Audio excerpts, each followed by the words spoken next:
Kā pareizi izvēlēties kolagēnu, lai tas maksimāli atjaunotu ādu? Pastāv milzīgs daudzums dažādu kolagēnu, ka raips gar acīm un nevar saprast, kur izvēlēties.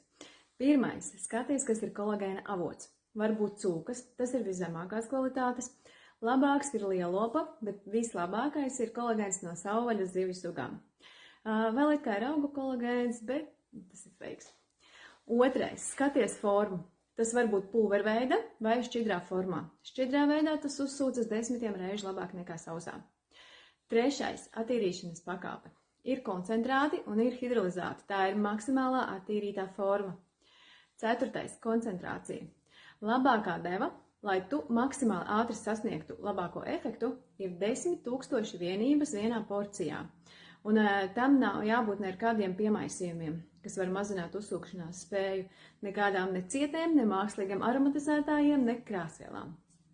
Un piektais, vielas, kas pastiprina tā uzsūkšanos, piemēram, C vitamīns.